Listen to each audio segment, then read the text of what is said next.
महायोगपीठे तटे भीमरथ्या वरं पुण्डरीकाय दातु मुनीन्द्रे समागत्य तिष्ठन्तमानन्दकन्दम् परब्रह्मलिङ्गं भजे पाण्डुरङ्गम्। नमो सद्गुरु तुकया ज्ञानदीपा नमो सद्गुरु सच्चिदानंद रूपा नमो सद्गुरु भक्त कल्याण मूर्ति नमो सद्गुरु भास्करा पूर्ण कीर्ति शुका सारिखे पूर्ण वैराग्य जाचे वशिष्ठा परिज्ञान योगेश्वराचे कवी वाल्मिका सारिखा मान्यायसा नमस्कार माझा श्री सद्गुरु रामदासा। जय जय रघुवीर समर्थ। रामकृष्ण हरी। आजचा जो आपला सेवेचा भाग आहे तो भाग क्रमांक 250, अर्थातच 250वा भाग आज सुरू आहे आपला। आपण विवरण घेत आहोत दासबोध या ग्रंथातील पहिल्या दशकातील 3ऱ्या समासावर। शारदा स्तवननाम या समासावर विवरण घेत असताना पहिल्या ओवीवर आणि दुसऱ्या ओवीवर आपण विवरण घेतलेलं आहे। तिसऱ्या ओवीवर विवरण घेत असताना अर्थातच भाग क्रमांक 249 मध्ये जे योगियांची समाधी, जे धारिष्ठांची कृतबुद्धी, जे विद्या अविद्या उपाधी तोडून टाकी, या ओवीवर आपण विवरण घेत होतो। आणि त्या ठिकाणी विवरण घेत असताना आपण बघितलं की जे योग यांची समाधी, अर्थातच या शारदा स्तवन नाम या समासामध्ये श्री शारदेचं स्तवन करत असताना समर्थ त्या सामर्थ्याची ओळख करून देतात, त्या मातेची ओळख करून देतात, त्या देवीचं स्तवन करतात। जे योगी यांची समाधी, जे धारिष्ठांची कृतबुद्धी, जे विद्या अविद्या उपाधी तोडून टाकी, अर्थात ज्या वेळेला परा पच्छंती मध्यमा आणि वैखरी ह्या चारही वाचेतून त्या देवीचं स्तवन घडलं जातंय, त्या देवाचं भजन घडलं जातंय, त्या देवीचं नामस्मरण घडलं जातंय, त्यावेळेला माणसाला समाधान प्राप्त होत असतो। मुकम करोति वाचालम, परमार्थामध्ये मुका असलेला मनुष्य, ज्याला देवाविषयी काही माहिती नाही, संतांविषयी कुठल्याही प्रकारे माहिती नाही, त्याला ज्या वेळेला परमार्थामध्ये ते आत्मज्ञान प्राप्त होतंय आणि ते आत्मज्ञान प्राप्ती झाल्यानंतर ज्याला सद्विद्या म्हणतात, ज्याला ब्रह्मविद्या म्हणतात, ज्याला आत्मविद्या म्हणतात, ते आत्मज्ञान प्राप्त झाल्यानंतर जी स्तवन करण्याची उपरती पिंडामध्ये निर्माण होते, त्या देवीचं त्या देवाचं स्तवन करण्यासाठी जी आवड पिंडामध्ये निर्माण होते आणि मग तो त्या आवडीने स्तवन करायला लागतो, तेवढ्या त्या उपरतीने तो त्या देवाचं त्या देवीचं स्तवन करायला लागतो। ते स्तवन अगदी मनासारखं झालं, व्यवस्थितरित्या त्या ठिकाणी ते स्तवन समाधानकारक झालं की मग मात्र त्या माणसाकडे स्थिरता निर्माण होते, एक आत्मिक समाधान प्राप्त होते। ते समाधान म्हणजे त्याला सारं काही मिळाल्याचं सुख प्राप्त होतंय त्या ठिकाणी। सारं काही प्राप्त झालं, त्याला सारं काही मिळालं, सगळं काही मिळालं, असं ते आत्मसुख त्याला प्राप्त होतंय. आणि ती विश्रांती, ते स्थिरता म्हणजेच त्या योगियांची समाधी आहे. अशा प्रकारचं स्तवन समर्थाने या ठिकाणी केलेलं आहे. अर्थात जे योगियांची समाधी सम आधी सर्वत्र पाहण्याची दृष्टी त्याची सारखी असते, समान असते. जो सर्वांकडे सारखं पाहतोय, समान पाहतोय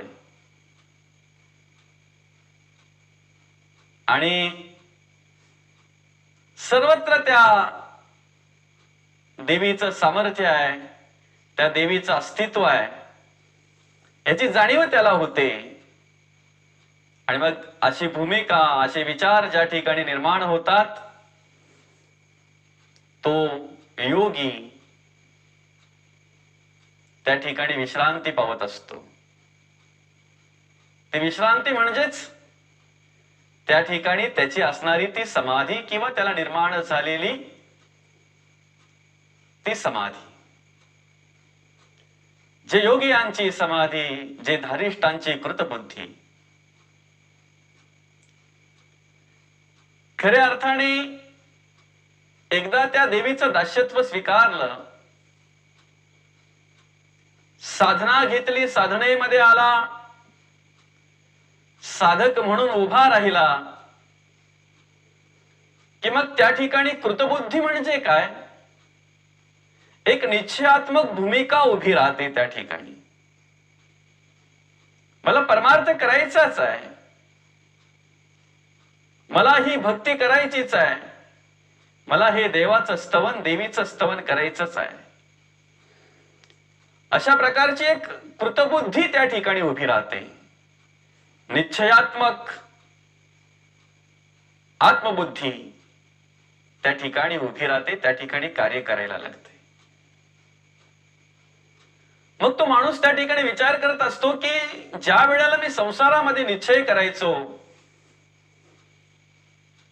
आणि त्याप्रमाणे घडण्यासाठी मी खूप प्रयत्न करायचो,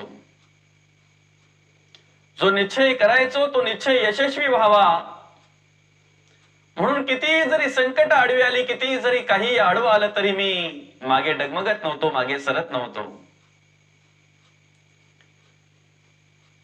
मग या ठिकाणी कदाचित परमार्थामध्ये काही संकट येतील ना, काही विघ्ने कदाचित येतील, कारण असंतुष्ट प्रकार जो आहे तो असंतुष्ट प्रकार आपल्याला काही वेळेला आडवा येतो, परमार्थात सुद्धा. त्यांना सुद्धा बाजूला सारून त्यांच्याकडे कुठल्याही प्रकारचं लक्ष न देता आपली जी निश्चयात्मक भूमिका आहे ती भूमिका पार पडण्यासाठी ते सामर्थ्य ज्या ठिकाणाहून आपल्याला प्राप्त होतंय ते ठिकाण म्हणजेच त्या देवीकडून प्राप्त झालेलं धारिष्ठांची कृतबुद्धी म्हणतात त्याला.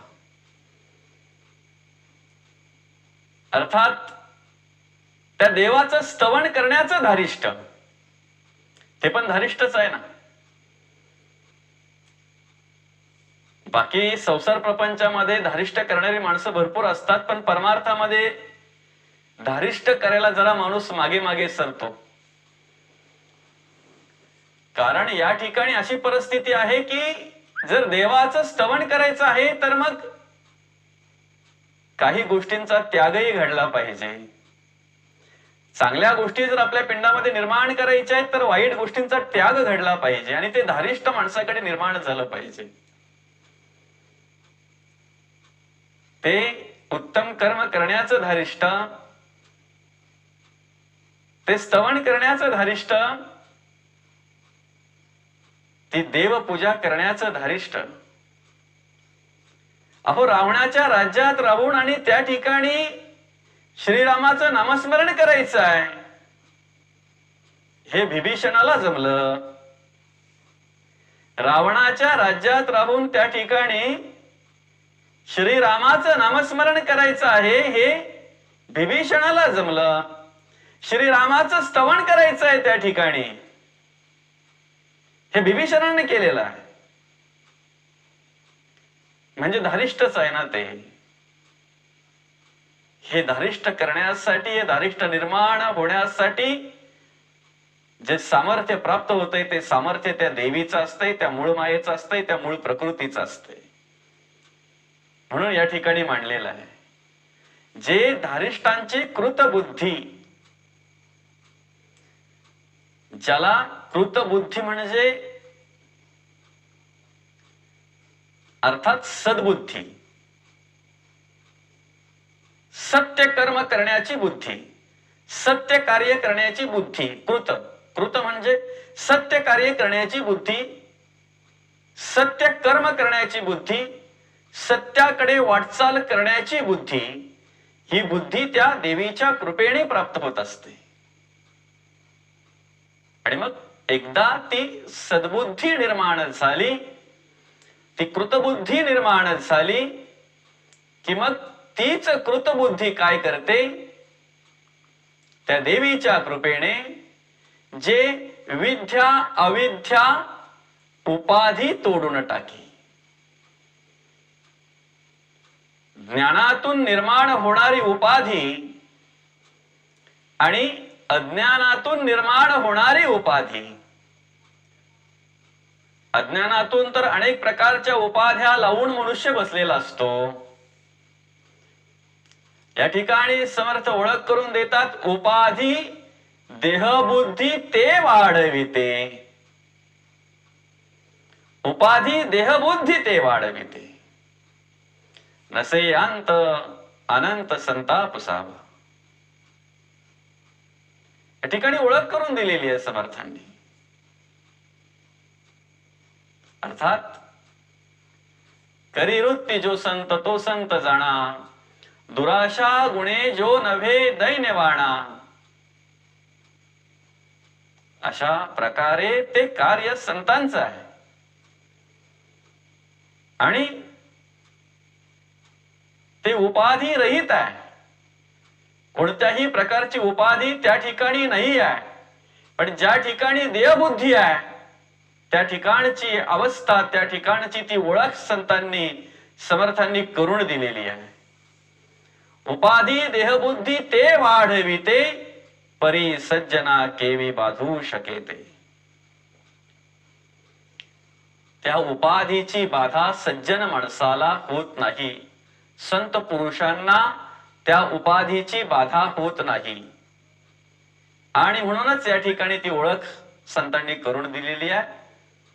समर्थ म्हणतात, अज्ञानातून अनेक प्रकारच्या उपाध्या माणसाकडे येत असतात, पण काही वेळेला ज्ञानातून सुद्धा माणसाकडे वेगवेगळ्या प्रकारच्या उपाध्या येत असतात.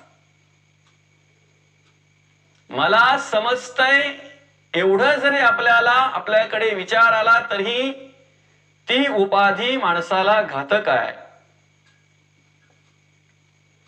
मी ज्ञानी आहे हा विचार जरी माणसाकडे आला तरी ही उपाधी माणसाचं घात करणारी आहे. आणि म्हणूनच ह्या ज्ञानातून येणाऱ्या सगळ्या उपाध्या, मी मोठा परमार्थिक आहे, मला सर्व कळतंय, मी म्हणेन तेच खरं, या सगळ्या उपाध्या आहेत. ज्ञानातून येणाऱ्या उपाध्या. तुम्हाला काही कळत नाही, मलाच कळतंय, मी जे बोलतोय तेच खरं आहे आणि त्यालाच तुम्ही खरं मानायचं. ह्या सगळ्या ज्ञानातून येणाऱ्या उपाध्या आहेत. स्वतःला साधू म्हणून घेणं, स्वतःला संत म्हणून घेणं, स्वतःला काहीतरी वेगळ्या प्रकारचं समजणं, स्वतः, ह्या सगळ्या उपाध्या आहेत. आणि ह्या उपाध्या ज्ञानातून सुद्धा येत असतात. असं नाही की अज्ञानाकडेच त्या उपाध्या निर्माण होणार किंवा येत असतात, असं नाही. ज्ञानी माणसाकडेही या उपाध्या येत असतात आणि म्हणूनच ह्या देवीच्या कृपेने काय कार्य घडत असतंय, जे विद्या अविद्या उपाधी तोडून टाकी. विद्येची अविद्येची अर्थात ती देवी, ती माता आणि तिची कृपा एकदा झाली ना की त्या ठिकाणी कुठल्याही प्रकारची उपाधी राहत नाही. त्या साधकाकडे नम्रता प्राप्त होते आणि मग नम्रतेने तो त्या ठिकाणी कार्य करायला लागतो. नम्रतेने तो त्या ठिकाणी काय करतोय, परमार्थ करत असतोय, भक्ती करत असतोय, देवीचं स्तवन करत असतोय.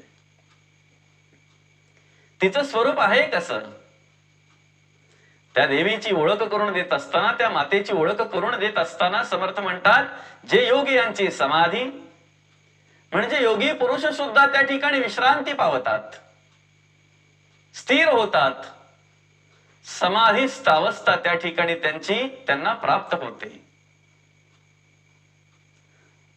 सर्व काही विसरून देहबुद्धी बाजूला सारून आणि फक्त देवाच्या नामामध्ये तल्लीन होणं, देवाच्या चिंतनामध्ये तल्लीन होणं, एकरूप होणं, त्या ठिकाणी त्याला समाधी म्हणतात. जे योगी यांची समाधी, जे धारिष्ठांची कृतबुद्धी, सत्य वाटेकडे वाटचाल होणं, सत्याचा विचार करणं, सत्याच्या मार्गावर चालणं, सद्बुद्धी प्राप्त होणं, याला कृतबुद्धी म्हणतात. जे धारिष्ठांची कृतबुद्धी, जे विद्या अविद्या उपाधी तोडून टाकी. कोण आहे ती? हे सगळं कार्य करण्यासाठी सामर्थ्य देणारी ती माता, जे योगियांची विश्रांती आहे, समाधी आहे, जे धारिष्ठांची कृतबुद्धी आहे, सगळ्या प्रकारची विद्या अविद्येतून निर्माण होणारी उपाधी तोडून टाकते, ते सामर्थ्य, हे बळ देणारी ती माता आहे कोण? तिची ओळख समर्थाने 4थ्या ओळीमध्ये करून दिलेली आहे. जे महापुरुषाची भार्या, अति संलग्न अवस्था तुर्या, जये करिता महत् कार्या, प्रवर्तले साधू. जे योग्यांची समाधी आहे, जे धारिष्ठांची कृतबुद्धी आहे, जे विद्या अविद्या माया उपाधी तोडून टाकणारे जे सामर्थ्य आहे, ती माता आहे कोण? ती देवी आहे कोण? ती श्री शारदा म्हणजेच कोण आहे? जे महत् पुरुषाची भार्या, ती कोण आहे? त्या पुरुषाकडे कार्य करणारी प्रकृती आहे, त्या शिवाकडे कार्य करणारी शक्ती आहे, त्या देवाच्या बरोबर वाटचाल करणारी ती देवी आहे आणि त्या श्री गणेशाच्या बरोबर राहणारी ती महापुरुषाची भार्या म्हणजेच सरस्वती आहे, शारदा आहे. ब्रह्मविद्या तीच आहे, आत्मविद्या तीच आहे. महापुरुषाचं, त्या महत्पुरुषाचं सामर्थ्य तिला आहे आणि महत्पुरुषाच्या बरोबर वाटचाल करते ती.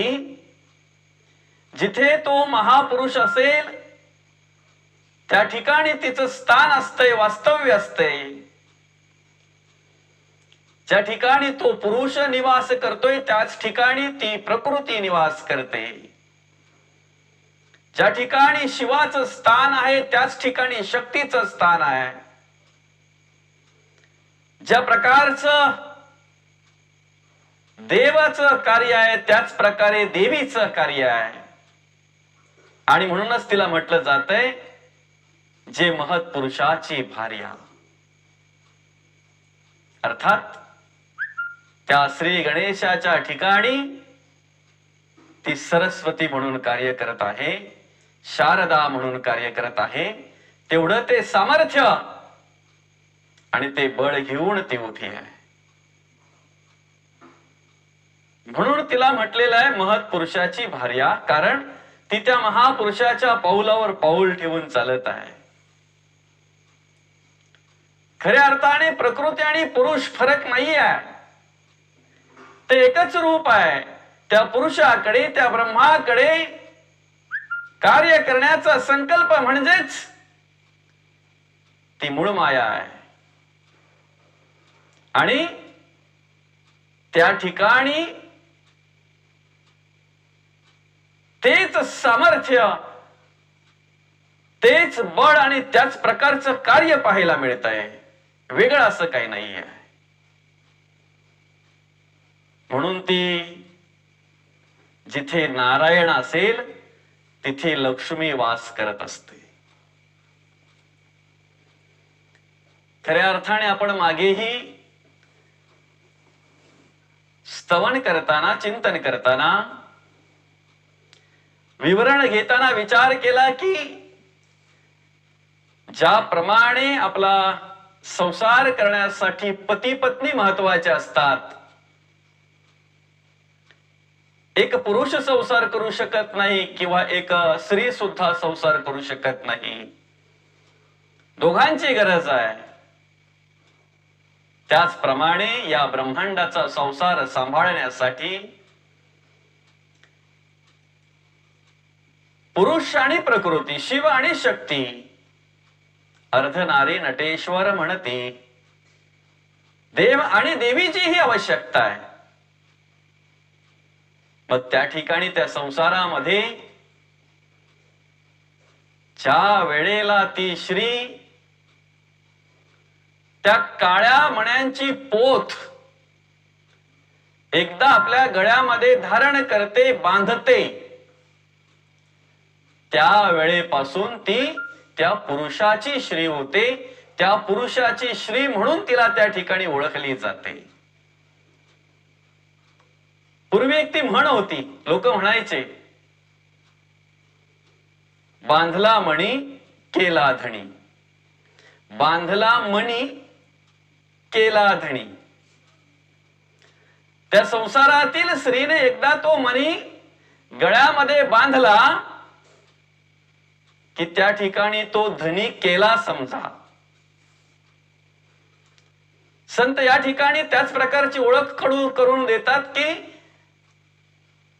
बांधला मनी, ह्या मायेने ह्या मनाकडे त्याचे विचार बांधले पाहिजेत. त्याच ते रूप बांधलं पाहिजे मनाकडे. या नरदेह रूपी मायेने, जी माया आहे, त्या ब्रह्माचं स्मरण म्हणून, त्या ब्रह्माच्या बरोबर राहायचं आहे म्हणून, त्या ब्रह्माच्या बरोबर सारं काही कार्य करायचं आहे म्हणून ह्या मायेने मनी बांधला पाहिजे, तो देव आणि त्या देवाचं स्मरण. मनी, मनामध्ये तो देव पाहिजे, मनामध्ये त्या देवाचे विचार पाहिजेत, मनामध्ये त्या देवाचा परमार्थ पाहिजे. आणि म्हणूनच ते म्हटलं जातंय, बांधला मणी केला धणी. मग तो धणी आपला आहे. त्या ठिकाणी संतांनी ओळख करून दिली की अरे नुसतं पुढं नाव लावलं तरी अर्ध्या प्रॉपर्टीची भागीदारी झाली. नुसतं नाव लावलं तिथे त्या पतीचं, त्या पुरुषाचं, त्या बाईने, तरी अर्धी संपत्तीची वाटेकरी झाली ती. ह्या मायेने सुद्धा त्या ब्रह्माचं नाव लावलं पाहिजे. अर्थात ह्या मायेने त्या ब्रह्माचं नाव लावणं म्हणजे काय? अखंड स्मरण ठेवणं. ही माया त्या ब्रह्माची आहे. आपली प्रकृती आपण जी विचारतो काय मग प्रकृती कशी आहे? कारण पुरुष कधी आजारी पडतच नाही. कितीही काही घडामोडी झाल्या तरी पुरुषाला काही फरक पडत नाही. पुरुष कसा आहे? नैनम छदंती शस्त्रानी नैनम दहती पावका न चैनम क्लेदयंती पो न शोषयती मरुतः. असा तो पुरुष आहे. त्याला काही फरक पडत नाही. आलं काय गेलं काय, मान अपमान सुख दुःख याच्या सगळ्याच्या पलीकडे येतो. त्यामुळे सगळ्या प्रकारचं जो काही असेल फरक पडतो तो प्रकृतीला, प्रकृतीकडे. आणि म्हणूनच त्या ठिकाणी विचारलं जातंय आपण प्रकृती कशी आहे. फरक पडतो तो प्रकृतीला. ह्या प्रकृतीने स्मरणात ठेवलं पाहिजे. या आपल्याकडच्या मायेने त्या ब्रह्माचं स्मरण ठेवलं पाहिजे. अर्थात तो मनी बांधून घेतला पाहिजे. तो परमार्थ मनी बांधून घेतला पाहिजे. तो भक्तीचा मनी बांधून घेतला पाहिजे. मग त्या धण्याची ओळख आपल्याला राहिल्याशिवाय होणार नाही. बांधला मणी केला धणी. मग त्या धण्याचं ते स्मरण, त्या धण्याचं ते स्तवन नामस्मरण सहज या प्रकृतीकडून घडेल. पण त्यासाठी अगोदर काय? त्याचं स्मरण महत्वाचं आहे. ते बांधणं महत्वाचं आहे. जसं इकडे आपली ओळख दिली आपल्या संसारामध्ये स्त्री आणि पुरुष, तशीच ब्रह्मांड रूपी संसाराची त्या ठिकाणी ओळख करून दिली की ती महत् पुरुषाची भार्या आहे. ती देवी म्हणजे कोण आहे? त्या देवाची भार्या. सरस्वती माता प्रकृती म्हणून कार्य करते, मग ती पुरुषाची भार्या आहे. लक्ष्मी म्हणून कार्य करते, ती नारायणाची भार्या आहे. माता पार्वती म्हणून कार्य करते, ती महादेवाची भार्या आहे. माता सावित्री म्हणून कार्य करते, ती ब्रह्मदेवाची भार्या आहे. म्हणून आपण ते म्हणतो लक्ष्मी नारायणाभ्यो नमः, सावित्री ब्रह्माभ्यो नमः, उमा महेश्वराभ्यो नमः. ती अनेक रूपाने नावाने वेगवेगळ्या ठिकाणी जरी कार्य करत असेल तरी तिचं स्वरूप मात्र एकच आहे. ती देवी आहे, ती माता आहे, ती जगत जननी आहे. ह्या संपूर्ण जगाची जननी आहे. म्हणून मागे पहिल्याच ओवीमध्ये तिला वेद माता म्हटलेली आहे. जगाची निर्मिती ज्या वेदाने केलेली आहे त्या वेदाची ती माता आहे. म्हणून तिला जगत जननी म्हटलं जात आहे. जगत जननी अशी ती कोण आहे? महत् पुरुषाची भार्या. त्या देवाची जिथे पुरुष म्हणून गणेश कार्य करत असेल तर मग त्या ठिकाणी ती प्रकृती म्हणून सरस्वती कार्य करत असते, शारदा कार्य करत असते. ती महत्पुरुषाची भार्या, जे महत्पुरुषाची भार्या अति संलग्न अवस्था तुर्या, जये करिता महत् कार्या प्रवर्तले साधू. ह्या ओवीवर आपल्याला विवरण घ्यायचं आहे. अजून पुढच्या भागामध्ये आपल्याला विवरण मिळावं अशी नम्र प्रार्थना आपण समर्थांकडे करूया, पांडुरंग परमात्म्याकडे करूया. आणि या ठिकाणी या सेवेला आपण पूर्णविराम देऊया. रामकृष्ण हरी, रामकृष्ण हरी, रामकृष्ण हरी.